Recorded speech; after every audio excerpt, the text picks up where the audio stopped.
ఓం శ్రీ మహాగణాధిపతయే నమః. శ్రీమాత్రే నమః. ఆనంద నిలయం ఛానల్ ప్రేక్షకులందరికీ నా నమస్కారం.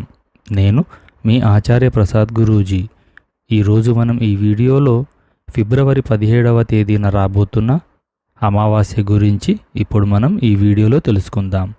ముందుగా ఈ వీడియో చూసే ముందు ఒక లైక్ కొట్టి మా ఛానల్ను సబ్స్క్రైబ్ చేసుకోండి. అలాగే జై శ్రీరామ్ అని కమెంట్ చేయండి. ఈ నెల ఫిబ్రవరి 17వ తేదీన మంగళవారం నాడు అత్యంత శక్తివంతమైన సూర్యగ్రహణం అలాగే అమావాస్య ఏర్పడబోతుంది. ఇదే రోజున పంచగ్రహ కూటమి కూడా ఏర్పడుతుంది.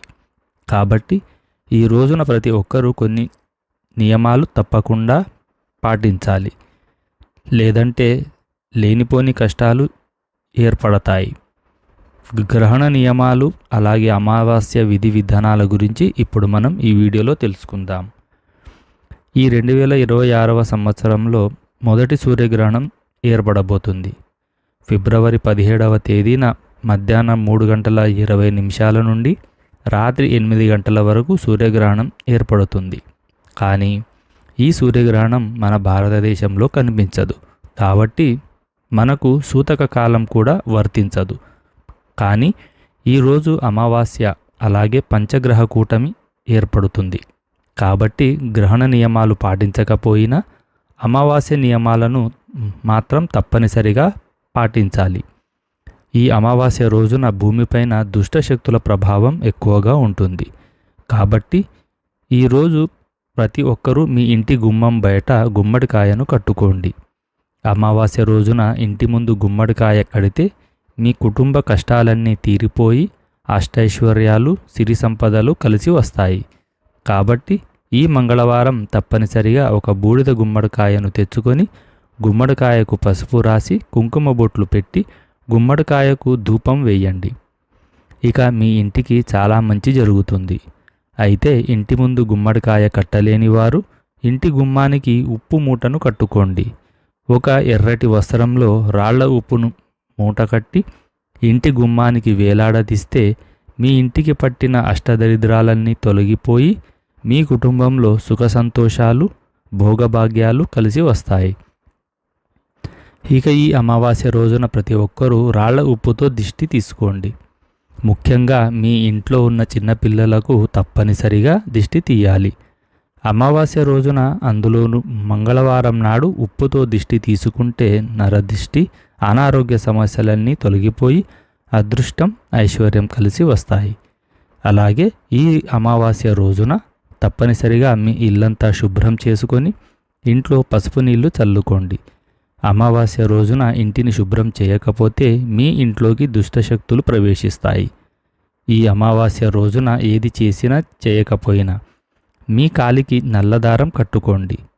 ఆడవారు ఎడమ కాలికి, మగవారు కుడికాలికి నల్లదారం కట్టుకుంటే నరదృష్టి అనారోగ్యం తొలగిపోయి లక్ష్మీదేవి కటాక్షం మిమ్మల్ని వరిస్తుంది.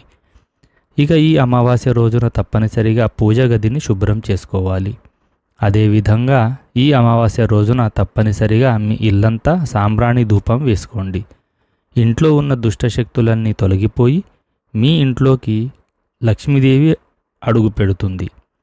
ప్రతి అమావాస్య రోజున చనిపోయిన మన పెద్దలు కాకి రూపంలో మన ఇంటి ముందుకు వస్తారట. కాబట్టి ఈ అమావాస్య రోజున కాకికి ఆహారం పెట్టండి. మీ పితృదేవతలు సంతోషించి వంశాభివృద్ధి కలుగుతుంది. అమావాస్య అంటేనే లక్ష్మీదేవికి ప్రీతికరమైన రోజు. కాబట్టి ఎవరైతే కటిక పేదరికంతో ఇబ్బంది పడుతున్నారో అలాంటి వారు ఈ అమావాస్య రోజున లక్ష్మీదేవి పటం ముందు 2 నెయ్యి దీపాలు వెలిగించి లక్ష్మీదేవికి నమస్కారం చేసుకోండి. ఇక మీ కుటుంబం మొత్తానికి అఖండ కుబేర రాజయోగం సిద్ధిస్తుంది.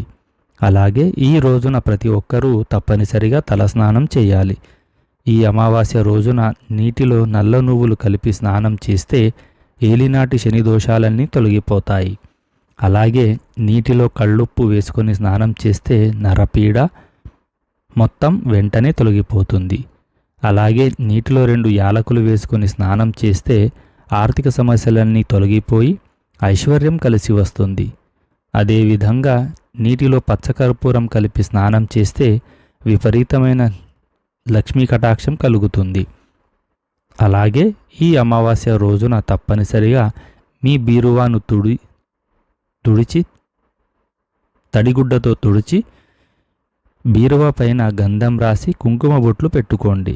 అమావాస్య రోజున ఇలా చేస్తే అప్పుల బాధలు, డబ్బు సమస్యలన్నీ తొలగిపోయి డబ్బు పరంగా మీ ఇంటికి బాగా కలిసి వస్తుంది. తమలపాకులు లక్ష్మీదేవిని ఆకర్షిస్తాయి. కాబట్టి ఈ అమావాస్య రోజున మీ పర్సులో 2 తమలపాకులను పెట్టుకోండి. ఇక అనవసరపు ఖర్చులు తగ్గి మీ సంపద బాగా పెరుగుతుంది. అలాగే ఈ అమావాస్య నాడు అమ్మవారిని పూజిస్తే చాలా మంచిది. కాబట్టి మీ దగ్గరలో ఉన్న అమ్మవారి దేవాలయానికి వెళ్ళి అమ్మవారికి పెరుగన్నం నివేదించి నమస్కారం చేసుకోండి. మీ కష్టాలన్నీ వెంటనే తీరిపోతాయి. అలాగే మీ బీరువాలో డబ్బు దాచే ప్రదేశంలో పచ్చకర్పూరం పెట్టుకోండి. బీరువాలో కర్పూరం పెడితే మీ ఇంటికి ధనాకర్షణ పెరిగి మీ ఇంటి సంపద బాగా పెరుగుతుంది. ఇక ఈ రోజున ఎవరికి డబ్బును అప్పుగా ఇవ్వకండి. అమావాస్య రోజున అప్పు ఇస్తే మీ ఇంటి సంపద తరిగిపోతుంది. అమావాస్య రోజున పొరపాటున కూడా మాంసాహారం తినకూడదు. అలాగే భార్యాభర్తలు బ్రహ్మచర్యం పాటించాలి. అలాగే ఈ అమావాస్య నాడు తులసి దళాలు కోయకూడదు.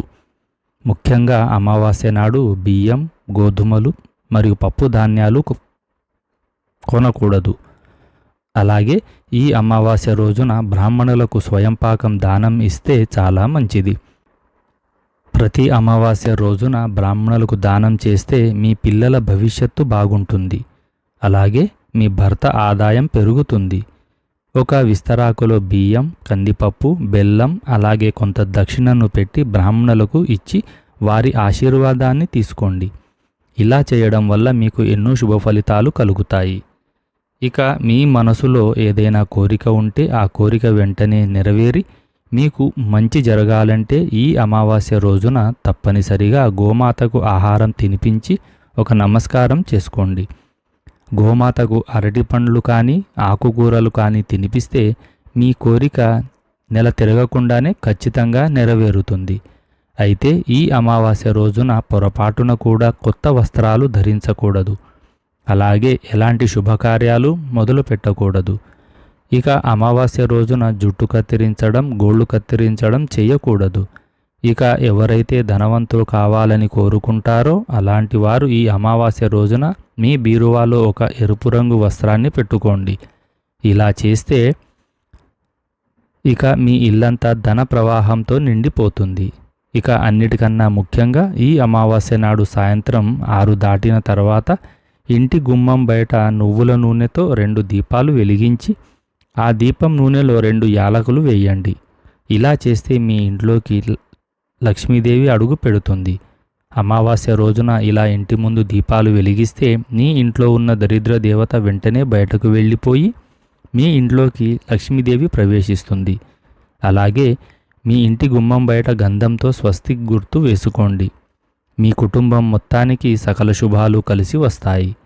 ఇక చాలామంది జాతకంలో దురదృష్టం వెంటాడుతుంది. అలాంటి వారు ఈ అమావాస్య రోజున నల్ల కుక్కలకు ఆహారం వేయండి. ఇలా చేస్తే మిమ్మల్ని అదృష్టం వెతుక్కుంటూ వస్తుంది. మీ పనులన్నీ ఆటంకాలు లేకుండా పూర్తవుతాయి. రావి చెట్టులో బ్రహ్మదేవుడు, విష్ణుమూర్తి అలాగే పరమేశ్వరుడు కొలువై ఉంటారు. కాబట్టి ఈ అమావాస్య రోజున సాయంత్రం సమయంలో రావి చెట్టుకు ప్రదక్షిణాలు చేసి రావి చెట్టు కింద నువ్వుల నూనెతో దీపం వెలిగిస్తే కోరిన కోరికలన్నీ వెంటనే నెరవేరుతాయి. ఇక సంతానం కోసం ఎదురుచూసే దంపతులు అలాగే వివాహంలో ఆటంకాలు ఏర్పడుతుంటే ఈ అమావాస్య రోజున మర్రి చెట్టుకు పసుపు రాసి దారాన్ని కడుతూ ప్రదక్షిణాలు చేయండి. ఇక మంగళవారం అంటే శక్తి స్వరూపిణి అయిన కనకదుర్గమ్మకు ఇష్టమైన రోజు. ఈరోజు అమావాస్య వచ్చింది కాబట్టి ఈ మంగళవారం రాహుకాల సమయంలో మీ దగ్గరలో ఉన్న అమ్మవారి దేవాలయానికి వెళ్ళి నిమ్మకాయ దీపాలు వెలిగించండి.